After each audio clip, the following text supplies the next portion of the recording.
These are some of my students here. This is Louis. That's Michael. They're playing games right now. That's Jose. That's William. You know, and right now we're already done with the class, but you know, these are some of the other guys. He's just joined the class today. You know, so right now she comes in every once in a while, but she likes to play more games than anything else. But it's better than being out in the streets getting into trouble. So, and she actually got into the class pretty good today.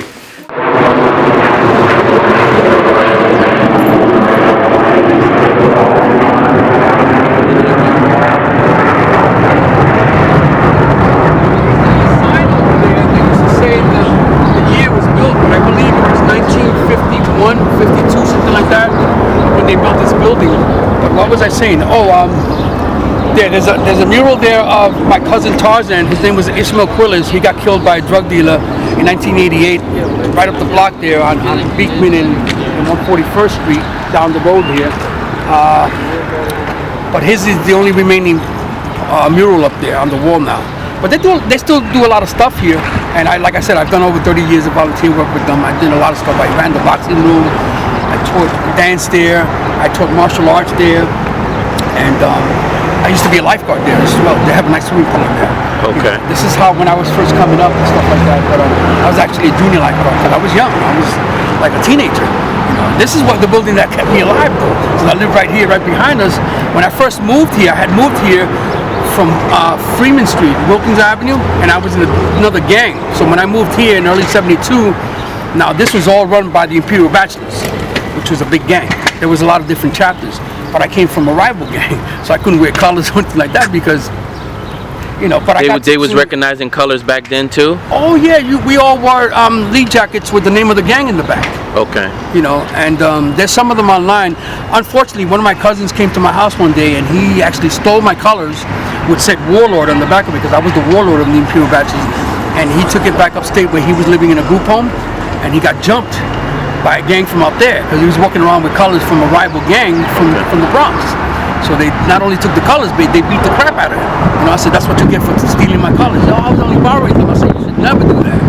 So I've been thinking about having them replicated again just because a lot of stuff comes up, and Fable Burgon is actually doing a documentary about all that stuff. He asked me a question about that because he's also interviewed guys that were in the same gang I was.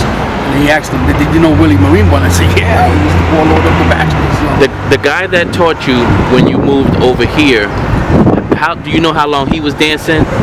He was dancing before me, Rock. He was definitely dancing before me, and he was competing against other good guys at the time, which were like Rubber Band, Dee. Dee was also the president of a gang called the Brothers of Satan. They were from Brook Avenue. Brook Avenue is the next block down here. Dee's still around, but he's not dancing anymore. But he says he wants to now because I told him about what was going on. He says, man, I gotta get back and put on my dancing shoes. Dee was the one that I got the most style from because he was my favorite dancer because he actually had so much style and finesse that I loved the way he even did his spins. Like when he would spin, he would be twirling, he would stop, you know. He was classy, fancy, and that's the kind of dance that I like, you know. And the way I got my style was not only from him and Moses, but from watching Fred Astaire, Gene Kelly do their thing, and I actually developed some steps that were similar to what they were doing, you know, and because I loved their style so much. And I would watch them every night. I watched them because they were on the late shows a lot back in the 70s. The Late Show, the Late Late Show, and the Late Show. And I'd stay up all night watching those shows about dance. We were talking about it the other day on the forum. We were saying, well, you know, what about the Nicholas brothers, the Barry brothers? You know? I'm like, yeah, I love them too, but the ones I saw the most were Gene Kelly and Fred Astaire. They got the airtime. And because I was also a hustle dancer, because hustle was my primary dance in the early 70s. He was dancing with a girl. So you were hustling and you were up rocking too? Yes. And you learned both at the same time? What did you call it? We called it rock. Rock. We didn't call it up rocking. That term didn't come too much later. You know, the up rocking. But we called it rock. And I actually learned both dances the same year, but I took more to the hustle because the hustle was dancing with a girl. Okay. And I enjoyed that. And because there were already so many good rock dancers in 1972, there was already a lot of good dancers that were rock dancers, including Dee and Rubber Band and Rubber Neck Richie, who lived right up the block here, right in that corner building over there, as a matter of fact. he lived there, and then his partner was Ralphie, he lived on the other building. So there was a lot of good dancers in this area in general, and this is the area where I learned from, from watching these guys. Because when I lived on Wilkins Avenue, it was different then, and I was exposed to a different form of rocking, which was more like an outlaw style, which the gangs were doing, where they make believe they were stabbing you or shooting you and stuff like that. Over here, when I moved over here, after a while I saw it being done in a different way, and it was more elegant and more stylish, and I liked it better. That's why I wanted to learn it. So yeah, in '72 was the year that I learned both, but that's because I moved into this building here. Okay. And I had already a couple of good dancers that moved in here. Actually, the second family was Tony Febler's, which he lived in the second floor, and then when Moses Martinez and his brothers moved into the sixth floor, they were the ones that really, got me into the dancing, the rock. But with those same guys, I would practice doing the hustle. Because when the hustle first came out, it was very simple. It was a 5-step dance. And there was no turns. Okay. And then after a while it evolved and it became a 6-step. And then that's when the steps started getting more complicated. And because I was already a salsa dancer, it was easy for me to incorporate the turns. And because I was always watching Fred Astaire and Gene Kelly, I started coming out with my own little things. Style. Yeah, with my style, yeah. Do you think more Latinos was doing the hustle, or was everybody doing the hustle at that time? Well, I think that in the beginning more Latinos were doing it, for sure. But after a while, and remember, the very beginning, this stuff didn't get cultivated in the clubs initially. It was in house parties. Like I remember the first time I danced, it was in that building right there, in this girl named Marissa's house. She lived in that first building here on the corner, on the 4th floor, and they were good friends with my sister. And it was the first time I was doing the hustle, and it wasn't even called the Latin hustle yet. It was a very simple hustle, and it was being done mostly in parties and in basement clubs and things like that, hooky parties and things like that. It was very simple. I would say that in like around '73 was when it started hitting the clubs, and it got a little more, started getting more complicated. But by '74, it was full blown.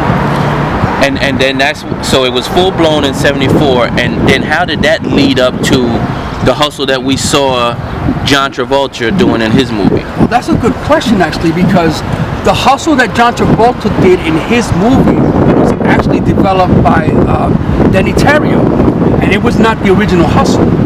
And as a matter of fact, a lot of the dancers that were extras in that movie were actually really good hustle dancers, and yet they didn't get any of the spotlight at all.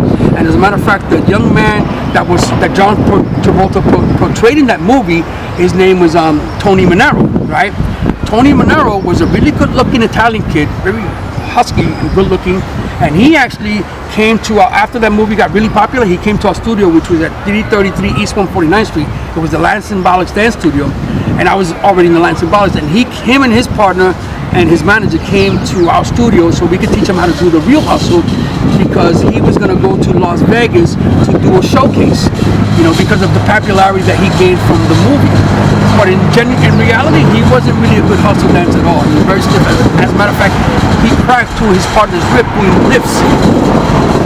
And we had to let him, this other girl named Alma, to dance with him in Las Vegas. And we actually taught him how to do it properly. So he was perfect because he was a strong cat. Okay. And he was just doing it wrong. And that's how he hurt his partner. So you had a hand in helping to train Tony Manero. Tony Manero. No, Tony Manero. Okay. He was the actual character that John Travolta portrayed. Yes, I was one of the guys, as well as a couple of the other Latin Symbolics who were good hustle dancers. Okay. We were really good hustle dancers. Okay. That was my first claim to fame, because I went from dancing the hustle to dancing rock, from being a good hustle dancer to being a good rock dancer, which happened, over a couple of years. Because initially I was just doing the hustle. That was my thing. That's what I love to do, And when I saw good rockers dancing, I would observe them.